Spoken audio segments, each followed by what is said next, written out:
अस्सलाम वालेकुम नाज़रीन, प्रोग्राम अक्स बरक्स में मैं हूँ शाइस्ता शहजाद। नाज़रीन, नए चीफ जस्टिस की नामजदगी जस्टिस याहिया आफरीदी, जिनका ताल्लुक ये एक ऐसे चीफ जस्टिस बनने जा रहे हैं जिनका ताल्लुक कबायली अजला से है। ये पहले पाकिस्तान के ऐसे चीफ जस्टिस होंगे जो कबायली ज़िले से ताल्लुक रखते हैं। नामजद चीफ जस्टिस याहिया आफरीदी मुख्तलिफ अहम मुकदमात में इंतहाई अहम केसेस में शामिल भी रहे हैं। कुछ हम तफसीलात आप तक पहुँचा देते हैं। मखसूस नशिस्तों के केस में इन्होंने इख्तलाफी नोट लिखा था, ये बड़ा अहम पॉइंट है। इसके साथ साथ भुट्टो कत्ल केस में सदारती ऑर्डिनेंस में ये 9 रुकनी बेंच का हिस्सा भी रहे हैं और इसके अलावा practice and procedure ordinance committee में इन्होंने शमूलियत से माजरत की, जो इंतहाई एक अहम ऑर्डिनेंस था।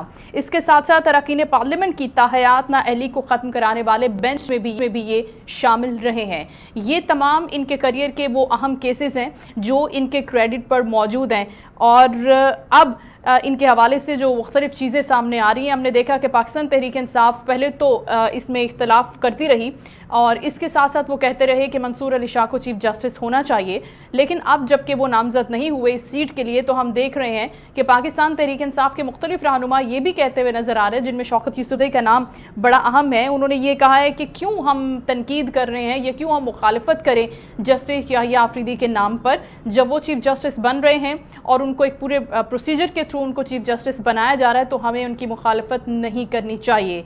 लेकिन इसके साथ साथ JUI ने जो एक बात की थी कि तरमीम के हवाले से उन पर दबाव रहा है, उस दबाव को भी मुस्तरद किया है। सलमान अकरम राजा का जो बयान था उन्होंने मुस्तरद किया है। सबसे पहले हम बात कर लेते हैं इस यानी तरमीम के हवाले से। सीनियर कानूनदान आफ्ताब बाजवा साहब ने हमें ज्वाइन किया, उनको वेलकम करते हैं। अस्सलाम वालेकुम आफ्ताब साहब।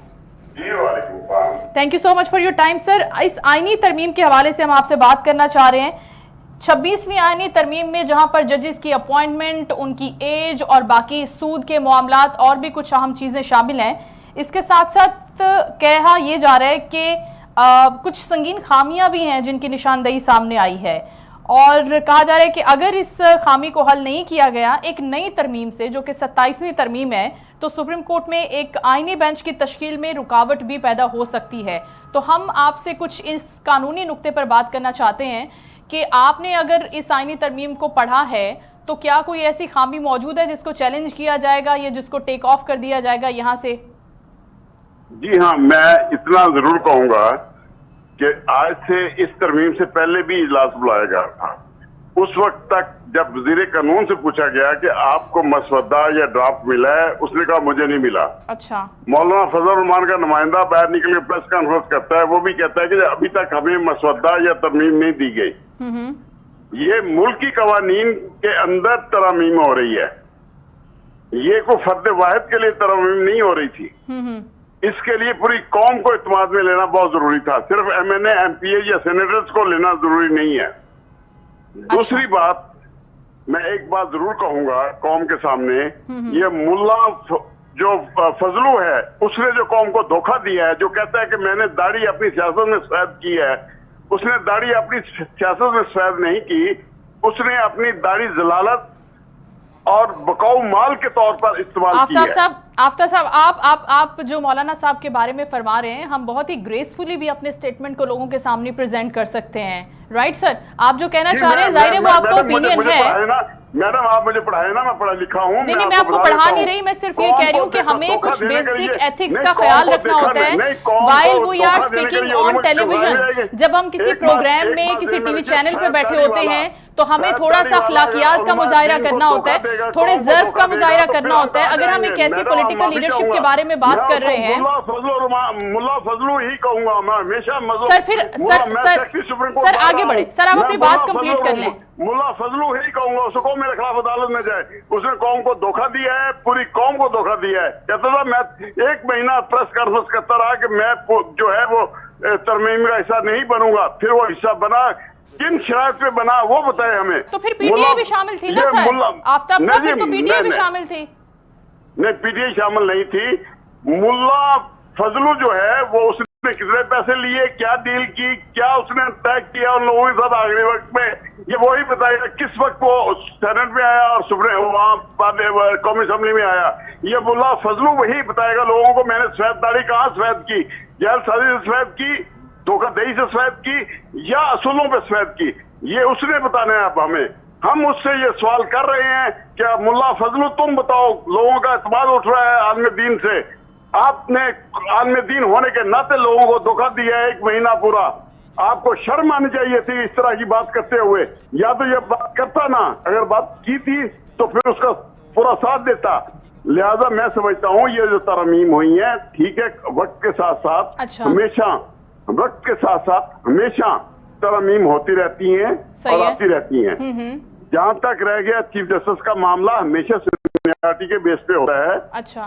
अल जहाद ट्रस्ट केस 1996 223 पेज उसका है, supreme court monthly review PLD का देख लें, उसमें तयशुदा जज ने तय कर दिया गया हमेशा सीनियर जज जो है वही सुप्रीम कोर्ट का जज होगा। ठीक है, आपने ये अफरीदी को बना दिया, लेकिन अब भी वो मसाइल अभी मुल्क के लिए बहुत गंभीर मसाइल हैं। इस मसले के ऊपर पूरी कौम डिवाइड है, पूरी इस कौम के मसले वकला डिवाइड है। आज वकला का बहुत बड़ा कन्वेंशन हुआ जिसमें उन्होंने तब्दील की है, लाहौर के वकला ने, कराची के वकला ने, कोयटा के वकला ने, पिशावर के वकला ने। ऐसे नहीं होना चाहिए। आफ्ताब साहब क्या करने जा रहे हैं वकला इंशाअल्लाह आने वाले दिनों में यही अफरीदी साहब इनकार कर देंगे, मैं चीफ जस्टिस नहीं बन रहा, इंशाल्लाह कानून के मुताबिक सारे काम होंगे और जो सीनियर जज है वही चीफ जस्टिस ऑफ पाकिस्तान बनेगा। आफ्ताब साहब, ऐवान सदर में उनकी हल्फ बर्दारी की तकरीब की तैयारियां ऑलमोस्ट कंप्लीट हैं, वो हल्फ लेने जा रहे हैं, मंसूर अली शाह साहब उम्रे पे जा रहे हैं, तो आप किस तरह से ये इतना बड़ा एक स्टेटमेंट कह सकते हैं? क्या कोई ऐसी बात हुई है, कोई ऐसी मीटिंग हुई है, कोई ऐसा फैसला हुआ है, कहां पर हुआ है? हमें थोड़ी डिटेल्स भी दें फिर उसकी। अभी भी, हाँ जी मैडम, मैं अभी आपको बता दूं, फ्लैटीज होटल लाहौर में अभी भी हमारा इजलास जारी है। अच्छा। हम वकला का, पूरे पाकिस्तान के वकला इकट्ठे हुए हैं। हम अगर डिक्टेटर मुशर्रफ से टकरा सकते हैं 2007 में, ये कौमी असम्बली के मेंबरान कौन है जो बुकाउमाल है? ये मुल्ला फजल रहमान कौन है जो बुकाउमाल है?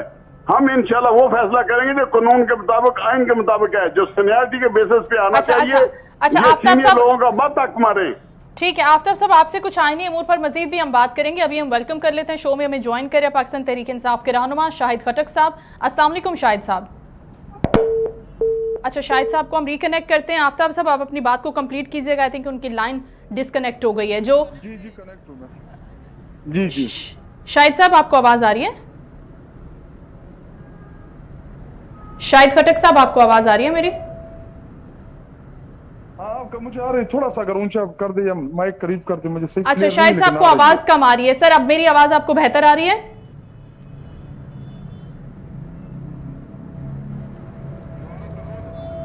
शाहिद खटक साहब, आपको मेरी आवाज आ रही है? तो हम आपसे ये सवाल करना चाह रहे हैं कि इस आईनी तरमीम के ऊपर, जिस तरह से अभी आफ्ताब बाजवा साहब भी हमारे साथ थे और वो कह रहे हैं कि वकला अब एक अपनी तहरीक का आगाज करने जा रहे हैं और वो इस आईनी तरमीम के खिलाफ जाएंगे। उनको लगता है कि ये आईनी मामला जो है, जो पार्लियामान से मंजूर हुआ है वोटों के जरिए, ये ठीक नहीं हुआ। लेकिन दूसरी जानिब हम देख रहे हैं कि जस्टिस याहिया अफरीदी की तैनाती होने जा रही है, उनकी हल्फ बर्दारी होने जा रही है। किस तरह से देखती है पाकिस्तान तहरीक इंसाफ इस सारे मामले को, और पाकिस्तान तहरीक इंसाफ क्या खुद इस पूरे प्रोसेस का हिस्सा रही है या नहीं रही है?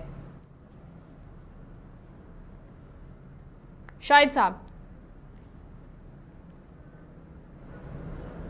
गालिबन शाहिद साहब को आवाज नहीं आ रही, हम उनको दोबारा कनेक्ट कर लेते हैं। लेकिन जिस तरह से हम ये बात कर रहे हैं कि इस आईनी तरमीम के ऊपर अभी कुछ खामियां जो हैं वो सामने आ रही हैं, और इन खामियों के हवाले से अब वकला का हमने देखा कि गुज़श्ता रोज़ भी उन्होंने एहतजाज किया, और आज भी आफ्ताब बाजवा साहब ये फरमा रहे थे कि उनके इजलास हो रहे हैं और इसको वकला बहुत सीरियसली ले रहे हैं, और इसके बाद वो चाहते हैं कि इस आईनी तरमीम को चैलेंज किया जाए। गुज़श्ता रोज़ भी जब मैंने शो में बात की, अहमद पंसूटा साहब हमारे साथ थे और उनका यही कहना था कि आईनी तरमीम अगर मंजूर होनी है या उसके अंदर कुछ ऐसे फ्लॉज मौजूद हैं, उनको सिर्फ और सिर्फ पार्लियामान से, पार्लिमानी नुमाइंदों से शेयर नहीं करना, बल्कि उनको आवाम के साथ शेयर करना है। शाहिद खटक साहब हमें ज्वाइन कर चुके हैं। शाहिद खटक साहब, हम आपसे आईनी तरमीम और जज साहब की तैनाती के हवाले से बात करना चाह रहे हैं कि पाकिस्तान तहरीक इंसाफ अब क्या सोचती है इस नई तैनाती के ऊपर? क्या कहना है पाकिस्तान तहरीक इंसाफ का जस्टिस याहिया अफरीदी की तैनाती पर? जी देखिए, बिस्मिल्लाहिर्रहमानिर्रहीम। पहली बात ये कि हमें आईनी तरमीम के जो तरीक़ेकार था उसके ऊपर एतराज भी था, हमने उसको रिजेस्ट भी किया और अपनी भरपूर कोशिश की कि ये आईनी तरमीम ना हो। जो कानूनी तरीक़ेकार था इससे पहले कि जो सीनियर मोस्ट जज है उसी को चीफ जस्टिस तैनात किया जाए, लेकिन चूंकि इन्होंने ईवान से आईनी तरमीम मंजूर कराई, जिस तरीके से कराई पूरी कौम ने देखा, आपने देखा कि जिस तरीके से मिनेस को उठाया गया, जिस तरीके से उनको प्रेशराइज किया गया, तहरीक इंसाफ के हमायत याफ्ता अरकान से वो डलवा के ये आईनी तरमीम जो है इन्होंने मंजूर कराई। तो इसके ऊपर हमारा एतराज भी है और इसके खिलाफ इंशाल्लाह हम अदालतों में भी जाएंगे। लेकिन जो चीफ जस्टिस इस टाइम तैनात हुए हैं याहिया अफरीदी साहब, ये पेशावर हाई कोर्ट के भी चीफ जस्टिस रहे, इनका माजी और इनका ट्रैक रिकॉर्ड बहुत ही बेहतरीन रहा है। हमें उनकी जात से, उनकी शख्सियत से हमें कोई मसला नहीं है। और हम उनसे यही तवक्को करेंगे कि जो काजी फाइज ईसा ने जो वकार मजरू किया, जिस तरीके से अदलिया से लोगों का एतमाद उठा पाकिस्तानी कौम का, तो इंशाल्लाह हम यही उनसे तवक्को रखते हैं कि वो पाकिस्तानी कौम का अपने फैसलों के जरिए सुप्रीम कोर्ट ऑफ पाकिस्तान के ऊपर दोबारा। काजी साहब की आप बात करें, शाहिद खटक साहब, उनके कौन से फैसलों ने वकार मजरू किया जिसका आप जिक्र कर रहे हैं? कौन से केसेस की बात कर रहे हैं? जी देखिए, पहली बात ये कि इलेक्शन जिस दिन हमें सिंबल अलाट होना था पाकिस्तान की सबसे बड़ी पॉलिटिकल जमात, उससे बैठ का निशान छीनना। नंबर 2 कि जो नेब तरामीम जिसके सारे जरदारी खानदान और नवाज शरीफ खानदान उसका बेनिफिशरी था, उन तरामीम हम गए, हमने पिटीशन की, इसने वो जो है उसको रिजेक्ट कर दिया। नंबर 3 जो पाकिस्तान की तारीख का सबसे जबरदस्त फैसला हुआ था कि फ्लोर क्रॉसिंग और लोटाक्रेसी के खात्मे के लिए अता बंदियाल ने किया था 63A का, कि उसने ना वोट काउंट होने दिया और उनको डिसीड भी किया उन मेंबरान को। एंड टाइम पे जब तरमीम हो रही थी तो इसने 63A उड़ा दिया और फ्लोर क्रॉसिंग का रास्ता जो है ईवान के अंदर इसने खोल दिया। इसी तरह मैं आपको इसने जो तौहीन रसालत के केस के ऊपर जो इसने फैसला किया, वो तो सेटलमेंट के जरिए उस इशू को सेट किया गया।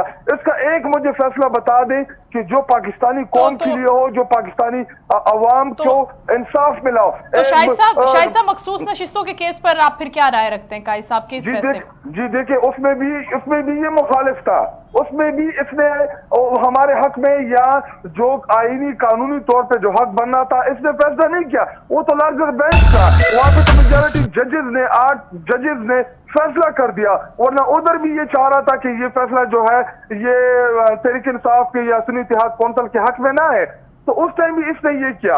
और उससे बढ़ के कि 15 दिन के अंदर हमने जमात ज्वाइन करनी थी, 15 दिन के अंदर हमें हमारे हिस्से की मखसूस नशिस्तें मिलनी थी।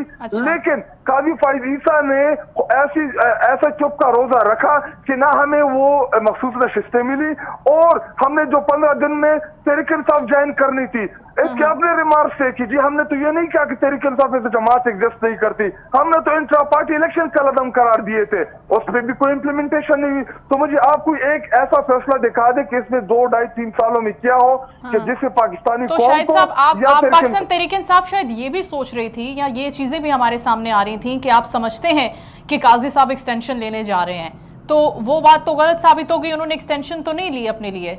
जी देखे, इसको यही बताया गया था, उसकी अपनी ख्वाहिश भी यही थी कि मुझे एक्सटेंशन दी जाए। लेकिन जो तरमीम में जब पॉलिटिकल डायलॉग शुरू हुए अपोजिशन के मौलाना साहब और हमारे, और फिर मौलाना साहब ने जब गवर्नमेंट से चीजें डिस्कस की, तो उस टाइम जब इसको बाहर निकाल दिया, वरना उससे पहले तो प्लान यही था कि इसको एक्सटेंशन दी जाए और ये इस खुशफहमी में था कि मुझे एक्सटेंशन मिल जाएगी। तो अगर ये एक्सटेंशन के लिए नहीं बैठा था तो अपना नोटिफिकेशन तो ये 45-42 दिन पहले ले गया था। मंसूर अली शाह का क्यों नहीं हुआ 40-45 दिन पहले नोटिफिकेशन? ये डायरेक्ट करता उनको कि जो नोटिफिकेशन करे। ये सुप्रीम कोर्ट ऑफ पाकिस्तान है, ये पाकिस्तान की सबसे बड़ी अदालत है, अगर वो कोई डायरेक्शन देते तो हुकूमत मानती, लेकिन ये चुप का रोजा रखे हुए बैठा हुआ था। इसने पाकिस्तान की अदलिया का बेड़ा गर्क किया है और इसका दौर जो है ये पाकिस्तान की तारीख में बदतरीन दौर में शुमार होगा जो एज ए चीफ जस्टिस ये रहा है। तो आप समझते हैं कि मौलाना साहब ने बड़ा रोल प्ले किया है काजी साहब की एक्सटेंशन को रोकने के हवाले से? जी देखिए, मौलाना साहब के साथ हमारे माजी में बड़े इख्तिलाफात रहे, हमारे बहुत सी इश्यूज के ऊपर आपको पता है कि हमारे और उनके बीच एक बहुत बड़ा पहाड़ है सियासी तौर पे। लेकिन तरमीम के मामले में मौलाना साहब ने اچھا رول پلے کیا جس کو ہم نے اپریشیٹ بھی کیا اور جو پاسبل تھا، لیکن مولانا صاحب کے خود کے ہاتھ اور پیر جو ہے وہ باندھ دیے گئے تھے، کیونکہ اس کے بھی 3 قومی اسمبلی کے ممبران اور 2 سینیٹر ان کو اڑا دیا تھا، تو اگر مولانا صاحب ساتھ جاتے یا نہ جاتے ترمیم ہو جانی تھی۔ اچھا، وہ نہیں چاہتے؟ وہ نہیں چاہ رہے تھے، ان کی خواہش نہیں تھی کہ ہو جائے۔ اچھا، لیکن جو سلمان اکرم راجہ صاحب نے بات کی، آپ نے ان کی گفتگو سنی کہ انہوں نے کیا فرمایا، کہ مولانا صاحب اس آئینی ترمیم کے حوالے سے کیا فرما رہے تھے کہ نہ چاہتے ہوئے بھی بادل نہ خواستہ آپ کو یہ ترمیم تو کرنی ہی ہے، ورنہ پھر آپ اغوا کے لیے تیار ہو جائیں، جس طرح سے اراکین کے اغوا کی بات وہ کر رہے تھے ٹیلی ویژن پر بیٹھ کر، اس کے بارے میں شاہد صاحب آپ کا کیا کہنا ہے؟ جی دیکھیں، مولانا صاحب نے پریس کانفرنس میں نہیں بتایا کہ ہمارے سینیٹرز کو اغوا کر دیا گیا ہے، تو یہ اغوا تو تیار بیٹھی، 2 اغوا ہو چکے تھے اور 3 اور قومی اسمبلی کے ان کے ممبران جو تھے وہ فلور کراسنگ کے لیے تیار تھے، تو مولانا صاحب کو کیا نہیں تھا پتا اپنے پارٹی کا؟ ہمیں پتا تھا، تو ان کو ہم سے بہتر پتا تھا ان چیزوں کا۔ جی دیکھیں، ابھی ترمیم گزر گئی ہے، جو اچھا ہوا ہے برا ہوا ہے وہ چیزیں ہو گئی ہے، لیکن ابھی قوم کی نظریں جو ہیں وہ یحییٰ آفریدی جو نئے چیف جسٹس ہیں جو تعینات ہو رہے ہیں، پوری قوم کی نظریں ان کے اوپر ہیں کہ وہ جس طرح ان کا ماضی کا ٹریک ریکارڈ رہا ہے، انشاءاللہ وہ مستقبل میں بھی آئین قانون کے دائرے میں رہتے ہوئے وہ فیصلے کریں گے جو پاکستانی قوم کو بھی قابل قبول ہوں گے، انصاف ہوگا بھی اور انصاف ہوتا ہوا نظر بھی آئے گا، ہماری یہی ان سے توقع ہے۔ شاہد صاحب، آپ ابھی کتنے فیصد مولانا صاحب پر اعتماد کر رہے ہیں، کیونکہ اب آنے والے وقت میں شاید وہ کابینہ کا حصہ بھی ہوں، اور اس کے بعد آنے والے وقت میں 6-8 ماہ کے بعد جب 127ویں آئینی ترمیم آنی ہے، فوجی عدالتوں والا معاملہ آئے گا، تو پھر آپ کیا سمجھتے ہیں کہ آپ کو کتنا اعتماد کرنا ہے مولانا صاحب پر؟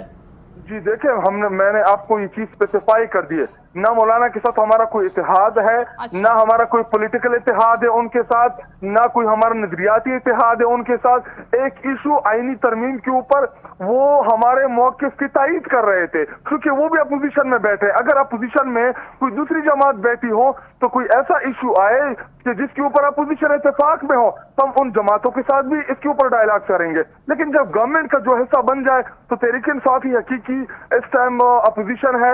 ہمارے آپ کو پتہ ہے کہ تعداد بھی بڑی، ہم سب سے بڑی جماعت ہے ایوان کے اندر، تو ہم ان تمام چیزوں کو ریزسٹ کریں گے جو ہمیں پتہ چلے گا کہ یہ پاکستانی قوم کے عین منشا کے خلاف ہیں۔ کیسے آپ ریزسٹ کریں گے شاہد خٹک صاحب، جب آپ نے اس کی مخالفت میں ووٹ نہیں دیا، آئینی ترمیم کی مخالفت میں، دوسری جانب جس کو آپ نے خود منتخب کیا اتحاد کے لیے، محمود خان اچکزئی کو، وہ کہیں پر نظر نہیں آئے، تو پھر کس طرح سے پاکستان تحریک انصاف کی پلاننگ کیا ہے کہ کس طرح اپوز کرنا ہے سچویشن کو؟ جی دیکھیں، پہلی بات یہ کہ آئینی ترمیم میں تعداد پوری کرنا یہ گورنمنٹ کی ذمہ داری تھی، اپوزیشن کی نہیں تھی، ہم نے ایکسٹینڈ ہی کرنا تھا، ہم کیوں جاتے اس ایوان میں کہ جہاں پہ ہم نے ووٹ کرنا ہی نہیں تھا، تو یہ تو ذمہ داری تو حکومت کی ہے۔ جی دیکھیں، جب ہم ریکوزیشن کرتے ہیں ایوان کے اجلاس کی طلب کے لیے یا کوئی ہم ترامیم لاتے ہیں تو پھر ہماری اوپر ذمہ داری آئے گی کہ ہم اس کی تعداد پوری کریں، تو یہ تو ایوان تو ان چیزوں کے اوپر چلتا ہے۔ باقی جو بھی چیز ہمیں لگے گی کہ یہ چیز پاکستانی قوم کے مفاد میں نہیں ہے، تحریک انصاف بھرپور ان چیزوں کی مخالفت بھی کرے گی، ووٹ کے ذریعے بھی کریں گے، احتجاج کے ذریعے بھی کریں گے، ہر اس فورم پہ جائیں گے کہ جو فورم ہمیں ریلیونٹ لگے اس ایشو کے اوپر۔ اچھا، لیکن آپ نے بڑی زبردست کوشش بھی کی اراکین کے حوالے سے، محمود اچکزئی کے حوالے سے آپ نے جواب نہیں دیا، لیکن جو ارکان چلے گئے جنہوں نے ووٹ دے دیا اس آئینی ترمیم کے حق میں، وہ کیا سمجھتے ہیں خٹک صاحب کہ وہ کس کی ناکامی ہے؟ جی دیکھیں، ہمیں پاکستانی قوم نے تحریک انصاف کی وجہ سے کامیاب کرایا، ہمیں کسی کو آلو کے اوپر، کسی کو ٹماٹر کے اوپر، کسی کو بھنڈی کے اوپر، کسی کو چمٹے کے اوپر، کسی کو باجے کے اوپر، کسی کو ٹرانسفارمر کے اوپر، لوگوں نے ہمارے نشان ڈھونڈ کے ہمیں ووٹ دیا، صرف ایک لیڈر کی وجہ سے جس کا نام عمران خان تھا، اور جن لوگوں نے عمران خان کا ووٹ لیا پاکستانی قوم نے ان کو امانت کے طور پہ وہ مینڈیٹ دیا، جنہوں نے بھی خیانت کی ہے اس دنیا بھی ذلیل ہوگا اور آخرت میں بھی وہ ذلیل ہوگا، کیونکہ ووٹ جو ہے یہ قوم کی امانت تھی، اور لوگوں نے ہم سے ایک چیز مانگی تھی کہ ہم آپ کو عمران خان صاحب کا مینڈیٹ دے رہے ہیں، آپ لوگوں نے اس کی تحفظ کرنا ہے، اس کی پروٹیکشن کرنی ہے، اور ہمارا امانت جو ہے یہ عمران خان صاحب کو لوٹانی ہے۔ تو جن لوگوں نے پارٹی کے خلاف ووٹ کیا، ان کے خلاف ہم قانونی کارروائی بھی کریں گے، اور اس کے علاوہ پاکستانی قوم جو ہے وہ تپی ہوئے ہیں، وہ اپنے حلقے نہیں جا سکیں گے، ان کو اندازہ ہو جائے گا کہ جب اپنے حلقے جائیں گے تو ان کو ریزسٹنس کا پتہ چل جائے گا پاکستانی قوم کی طرف سے، ان کے حلقے کی عوام کی طرف سے، انہوں نے جو غداری کی ہے پاکستانی قوم آپ کو 1000 गुना माफ कर देगी, लेकिन गद्दारी माफ नहीं करती। ठीक है, दुरुस्त हो गया। लेकिन अचकज़ई साहब को किसने रोक के रखा था कि वो मीटिंग्स में क्यों नहीं आ रहे थे? वो क्यों नजर नहीं आए हमें? इसकी क्या रीजन थी? ये उनका खुद का फैसला था या कोई और ऐसी पीछे हिकमत अमली कार फरमा थी उनके ना नजर आने पर, ना मौजूद होने पर? जी देखिए, पहली बात यह कि अचकज़ई साहब की अपनी अलग जमात है, वो अपने फैसलों में आजाद हैं, वो जो उनको जो बेहतर लगता है वो वही फैसले करेंगे। जी देखिए, तहरीक इंसाफ लीडिंग जमात थी, हमारे तादाद के लिहाज से हम सबसे ज्यादा थे ईवान के अंदर अपोजिशन की जमातों में। नंबर 2 मौलाना साहब थे, अचकज़ई साहब तो सिर्फ एक वोट के MNA थे। तो चूंकि उनको ये लग रहा था कि चूंकि एहतजाजी मूवमेंट जो है वो उसमें मैं पार्टिसिपेट कर रहा हूँ, मैं फ्रंट से उन चीजों के ऊपर मीटिंग वगैरह जो भी कोऑर्डिनेशन थी वो अचकज़ई साहब कर रहे थे। लेकिन ईवान के अंदर हमारी अपनी स्ट्रेटेजी थी, मौलाना साहब की अलग थी, हुकूमत की अलग थी, अचकज़ई साहब की अलग थी। अच्छा, वो लेकिन आपने उनको इत्तेहाद का सरबरा बनाया था ना? जी, वो हमने इत्तेहाद का सरबरा फॉर प्रोटेस्ट फॉर मूवमेंट बनाया था। बाकी हमारे अपने अपोजिशन लीडर हैं, हमारा चेयरमैन है बैरिस्टर गौहर साहब, हमारे चीफ व्हिप है, हमारे पार्लिमानी लीडर है दरताज गुल साहिबा। तो वो हमारे अपने पार्टी के लेवल के फैसले थे और उन फैसलों में हम आजाद हैं। अच्छा ठीक है, आप ये कहना चाह रहे हैं कि जितने भी आपके एहतजाज हैं, प्रोटेस्ट है, उसके अंदर भी वो शामिल ना हो, तो इसमें कोई वो नहीं है कि उनको शामिल होना चाहिए, कोई कंपल्जन नहीं है ऐसी? जी देखिए, ये तो हमारा जी देखिए, इत्तेहाद आपका इश्यूज के ऊपर होता है। उनका भी मौक़िफ़ था कि दांधली हुई इलेक्शन में, फॉर्म 47 के जरिए लोगों को लाया गया। हमारा भी मौक़िफ़ था, वो भी जो इस टाइम जो मालूम और नामालूम जो चीजें नजर आ रही हैं, कुछ नजर नहीं आ रही, तो वो उन तमाम किरदारों के खिलाफ उनके भी रजिस्टर और तहफ़्फ़ुज़ात थे, हमारी भी थे। हम भी चाह रहे थे कि मुल्क में सिविल सुप्रीमेसी आए, वो भी चाह रहे हैं। तो इन चीजों के ऊपर हमारा इत्तेहाद था, इन पॉइंट्स के ऊपर। बाकी ना हमारा किसी के साथ नजरियाती इत्तेहाद है, ना इंतखाबी है, और उनकी अपनी जमात है, हमारी अपनी जमात है। एक बात के ऊपर अगर 1 पॉइंट एजेंडा के ऊपर इत्तेहाद करती है पाकिस्तान तहरीक इंसाफ के इलेक्शन में धांधली हुई है, फॉर्म 45 फॉर्म 47 की बात करते हैं, तो फिर ये बात तो नईमुर रहमान साहब भी करते हैं और कि धांधली हुई है, फॉर्म 45 47 वाले मामलात हैं। तो मेरा सवाल ये है कि पाकिस्तान तहरीक इंसाफ अपने ऑपोजिशन में तन्हाई का शिकार क्यों है? किसी दूसरी जमात के साथ इत्तेहाद बना के इस 1 पॉइंट एजेंडा के ऊपर वो आगे क्यों बढ़ती हुई नजर नहीं आती? जी देखिए, जमात इस्लामी का अगर आप फेक रिकॉर्ड उठा के देख लें तो उनका तो पलटी में उन्होंने मास्टर किया हुआ है, वो किसी भी टाइम पलटी मार लेते हैं। अच्छा। बाकी रही इंतखाबी दांधली के हवाले से, तो तहरीक इंसाफ को इस टाइम पाकिस्तान की 70-80% अवाम की सपोर्ट है, हमें किसी की जरूरत नहीं है। और हमने प्रोटेस्ट किया भी, हम कर भी रहे हैं। हाँ, हमने अपोजिशन जमातों से जरूर बात भी की और आगे भी करेंगे, आइंदा भी करेंगे, लेकिन हम किसी के मोहताज नहीं है। जिसने आना है हमारे साथ इत्तेहाद में आए, इन इश्यूज के ऊपर जो कॉमन इश्यूज है उनके भी है, हमारे भी है। तो हमने सबको दावत भी दी, जमात इस्लामी को भी दावत दी, उन्होंने कबूल नहीं की। तो वो तो जमात इस्लामी बेहतर बता सकती है कि क्यों उन्होंने ऑफर कबूल नहीं की। Right sir. शाहिद साहब, ये जिस तरह आप फरमा रहे थे कि हमारा, क्योंकि हम आईनी तरमीम में वोट नहीं देना चाहते थे तो हमने ऑपोजिशन में उसकी मुखालफत में अगर वोट नहीं दिया तो वो देना ना देना बराबर है। लेकिन एक जानिब ये भी अफवाहें मौजूद हैं कि जिस तरह से आज बुशरा बीबी की रिहाई हुई है तो वोट ना देना और बुशरा बीबी की रिहाई को मंसूब किया जा रहा है किसी डील से, कि ये किसी डील का नतीजा है। तो क्या ये तासुर गलत है या सही है? जी देखिए, पहली बात ये कि जो खातून जिनका सियासत से कोई लेना देना नहीं है, वो सिर्फ उनको सजा इस बात की मिली कि वो इमरान खान साहब की जोजा है। पाकिस्तान की तारीख में अगर सबसे घटिया-तरीन बदतरीन केसेस बनाए गए तो वो बुशरा बीबी के खिलाफ, और मकसद सिर्फ एक था कि बुशरा बीबी के जरिए हम इमरान खान साहब को कमजोर करेंगे, कोई डील हो जाएगी, मुल्क छोड़ के चला जाएगा, जेल ये रेजिस्टेंस छोड़ देगा, पाकिस्तान अवाम को मोबिलाइजेशन छोड़ देगा, यहाँ पे वो जलसे जुलूस या जो इमरान खान साहब ने हकीकी आज़ादी का जो पैगाम दिया या जो बयानिया दिया उससे पीछे हट जाएगा। मकसद सिर्फ एक था, लेकिन उन्होंने जो वफा की अपने हमारे लीडर इमरान खान साहब जो चूंकि उनकी जोजा है, और उन्होंने मिसाल बनाई उन तमाम खवातीन के लिए کہ خواتین جو ہے یہ آپ کی اسٹرینتھ ہے, یہ آپ کی کمزوری نہیں ہے, اور اس کی مثال جو ہے وہ بشرا بی بی کے اوپر جو ہے فٹ آ رہی ہے. نو ڈاؤٹ انہوں نے 9 ماہ گزارے ہیں جیل کے اندر, لیکن شاہد صاحب آپ نے فیصل وادہ کی گفتگو سنی جو گزشتہ روز انہوں نے کی کہ بشرا بی بی رہا ہو جائیں گی اور اس کے بعد پھر خان صاحب رہا نہیں ہوں گے اور لمبی جیل ہے ان کے لیے. کامران شاہد کے پروگرام میں انہوں نے گفتگو کی ہے. کیا رائے رکھتے ہیں آپ فیصل وادہ کی خبروں پر, کیونکہ ان کے پاس انفارمیشن ہوتی ہے, اور کیا یہ بھی انفارمیشن ان کی درست ہے, مانتے ہیں آپ اس کو؟ جی دیکھیں, پہلی بات یہ کہ بشرا بی بی صاحبہ محترمہ کو جیل میں رکھنے کا کوئی جواز ہی نہیں تھا, کیونکہ ان کے اوپر تمام کے تمام کیسز جو ہیں وہ جعلی تھے.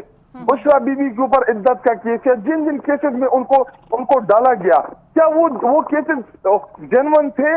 سارے کے سارے فیک کیسز تھے. تو کیسز ختم ہو گئے, انہوں نے اپنے تمام کیسز میں بیل لیے, کورٹ کو پیش کیا. تو بانیہ پی ٹی آئی کے اوپر شاہد صاحب, بانیہ پی ٹی آئی کے اوپر جو کیسز کی لمبی لائنیں ہیں جس کی گنتی بھی نہیں آتی, شاید ان کے بارے میں آپ کیا کہتے ہیں؟ وہ سیاسی کیسز نہیں ہیں, وہ درست ہیں پھر؟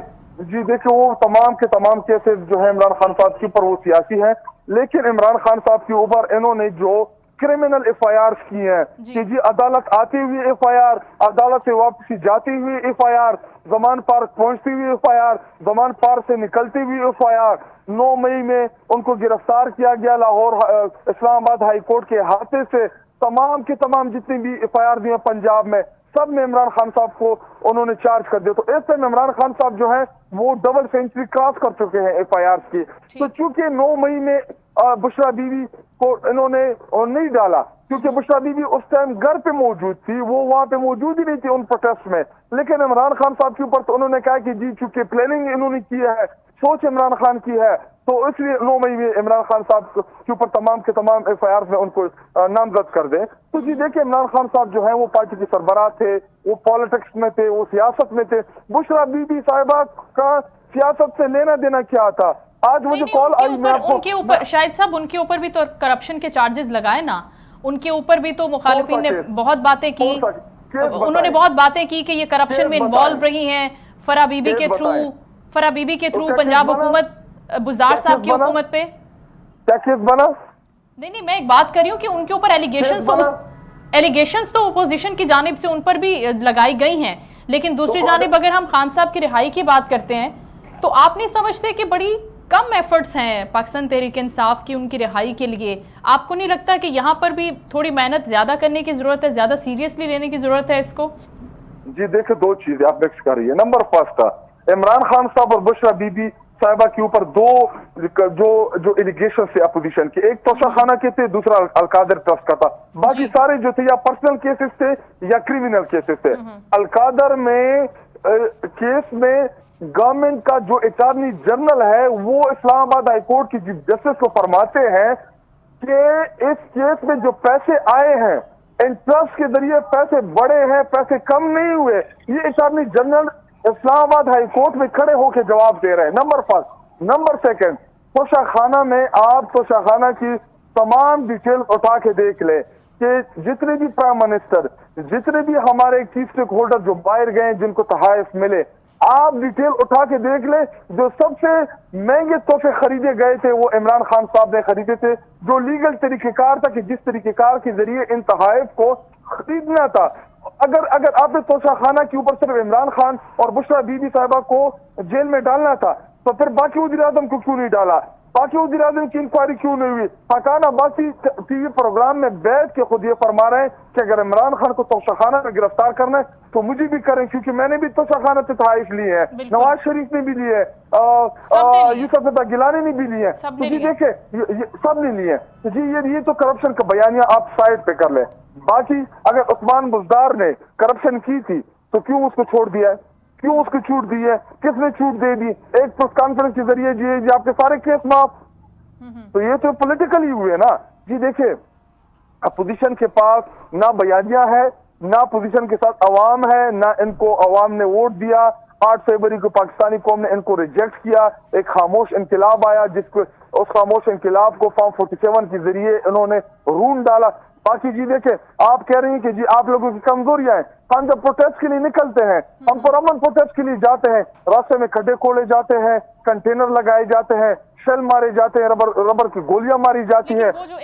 لیکن وہ جو ایک تاثر دیا جاتا ہے کہ یہاں پر شرپسندی, خصوصاً 9 مئی کے بعد جب بھی آپ نے دیکھا ہوگا شاہد صاحب, اگر آپ نکلتے ہیں احتجاج کے لیے, مظاہرے کے لیے, دھرنے کے لیے, تو ہمیشہ یہ کہا جاتا ہے یہ انتشار پھیلانے جا رہے ہیں, یہ شرپسندی چاہتے ہیں, یہ چاہتے ہیں کہ اداروں پر حملہ ہو, یہ چاہتے ہیں کہ اس طرح کا کوئی دوسرا 9 مئی جو ہے وہ ریپیٹ ہو. یہ جو ایک ایلیگیشن ہے, آپ نہیں سمجھتے کہ اس کو رد کرنے کی ضرورت ہے, اس کا تاثر زائل کرنے کی ضرورت ہے as soon as possible؟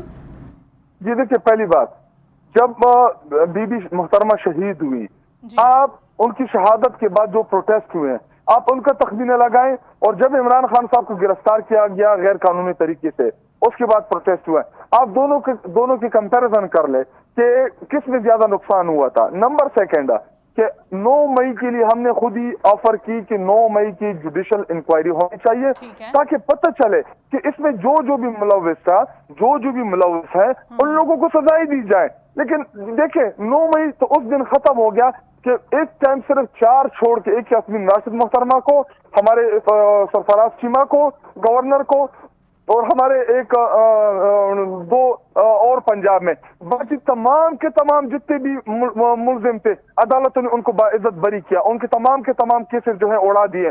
اگر کوئی ملوث ہوتا تو کیا عدالتیں ان کو ریلیف دیتے؟ تو اس کا مطلب یہ ہوا کہ یہ فیک FIR تھی, یہ ایک پری پلان گیم تھی تحریک انصاف کو بدنام کرنے کے لیے, کہ تحریک انصاف اور ادارے جو ہیں وہ آپس میں لڑ لیں, اور اس کا فائدہ کو کس نے اٹھایا؟ نون لیگ کو گیا, پاکستان پیپل پارٹی کو گیا, فارم 47 کے ذریعے ادھر انہوں نے اپنی حکومت بنا دی. تو یہ تو بینیفیشریز ہے, 9 مئی کا سارا فائدہ تو انہوں نے اٹھایا ہے. ہمیں کیا ملا؟ ہمیں 9 مئی کا کیا فائدہ ملا؟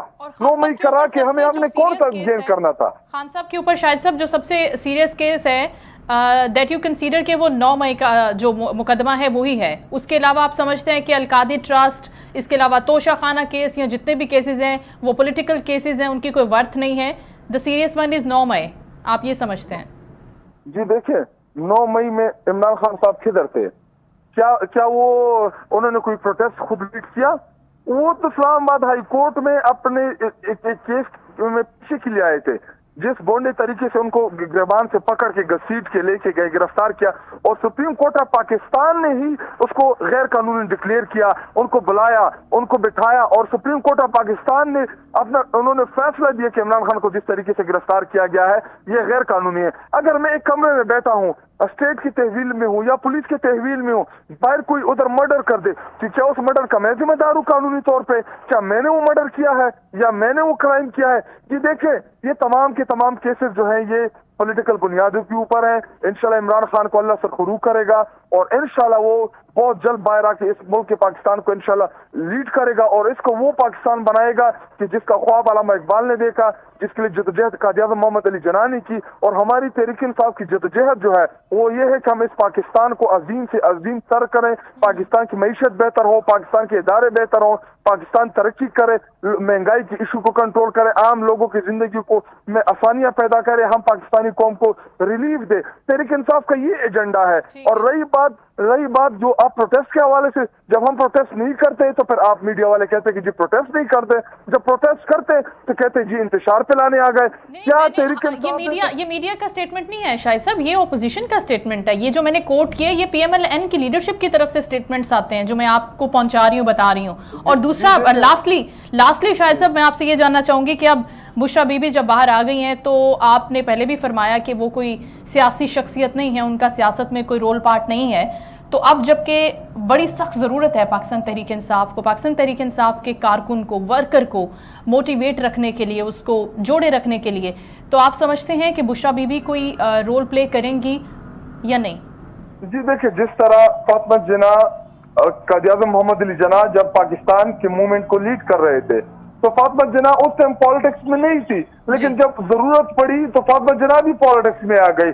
تو ابھی تک تو بشرا بی بی ایک باپردہ خاتون کہ جن کا سیاست کے ساتھ کوئی لینا دینا نہیں ہے, لیکن اگر عمران خان صاحب اور پارٹی فیصلہ کرتی ہے کہ ہمیں ان کی ضرورت ہے پالیٹکس میں, تو پھر اگر خان صاحب کہیں گے تو انشاءاللہ پوری پارٹی چلے گی ان کے ساتھ, جو ان کا رول ہوگا وہ اپنا رول پلے کریں گی. خان صاحب کی اجازت کے ساتھ جی دیکھیں ابھی تک تو خان صاحب نے بالکل برملا کہا تھا کہ بشرا بی بی اور میرا خاندان جو ہے وہ پالیٹکس میں کوئی کردار ادا نہیں کرے گا، لیکن عمران خان کے خاندان نے جو قربانیاں دی وہ اتنی قربانیاں ہمارے کل تحریک انصاف نے نہیں دی، باقی پارٹی نے جتنا ان کی فیملی نے دی، ان کی بہنیں جیل میں، ان کی زوجہ جیل میں، ان کا بانجا جیل میں، ان کی آدھی سے زیادہ فیملی جیل میں، لوگ ان کی فیملی کے کاروبار سب کچھ تباہ۔ تو اگر وہ قربانی دے رہے ہیں تو اس کے بعد اگر وہ پالیٹکس میں آنا چاہتے ہیں، اس سے پہلے تو ہم بھی مخالف تھے کہ نہیں آئیں گے پالیٹکس میں، تحریک انصاف کے معاملات میں انٹرفیئر نہیں کریں گے، لیکن جو قربانی انہوں نے دی ہے پاکستان کے لیے، عمران خان کے لیے، تحریک انصاف کے لیے، تو اس کے بعد ہمارے کارکنان اور لیڈرشپ کا کوئی اعتراض نہیں ہوگا۔ That's right, thank you so much. Shahid Khattak Sahab Pakistan Tehreek Insaf کے رہنما ہم سے گفتگو فرما رہے تھے، نہ صرف خان صاحب کے خاندان کی بلکہ اس کے ساتھ ساتھ ان خواتین کی قربانیاں بھی ہیں جن کا ذکر شاہد صاحب شاید کرنا بھول گئے، جو ابھی تک جیلوں میں ہیں، جن پر ابھی تک مقدمات قائم ہیں۔ لیکن آنے والے وقت میں ہم دیکھیں گے کہ جس طرح سے فیصل وادہ صاحب گفتگو کر رہے ہیں ڈیفرنٹ ٹی وی چینلز پر بیٹھ کر، اور جو باتیں اور جو انفارمیشن وہ شیئر کرتے ہیں وہ درست ثابت ہوتی ہے، یہ بات تو کسی حد تک ہمیں بھی ماننی چاہیے اور شاہد صاحب کو بھی ماننی چاہیے تھی۔ لیکن جو سٹرگلز ہیں، جو خود ایفرٹس کر رہی ہے پاکستان تحریک انصاف اپنے بانی کی رہائی کے لیے، وہ بھی ناکافی نظر آتی ہیں۔ اور دوسری بڑی امپورٹنٹ چیز یہ ہے کہ ان کی لیڈرشپ کے اندر خود ڈویژن بہت زیادہ ہے، کبھی شیر افضل مروت صاحب ہیں، کبھی بیرسٹر صاحب ہیں، کہیں گنڈا پور صاحب ہیں، اور خود عمران خان صاحب جو ہیں بانی پی ٹی آئی، وہ کس ذہنیت کے مالک ہیں، یہ وہ کس کو اپریشیٹ کرتے ہیں، وہ کس کو چاہتے ہیں کہ وہ فرنٹ فٹ پر رہے اور کس طرح سے کارکردگی جو ہے وہ دکھانی چاہیے، یہ بھی ابھی لیڈرشپ کا بہت بڑا فقدان ہے، اور یہاں پر بھی ہم کچھ فلاز دیکھتے ہیں۔ شو کا وقت ختم ہو، اپنا خیال رکھے گا، انشاءاللہ نیکسٹ شو میں آپ سے ملاقات ہوگی۔ اللہ حافظ۔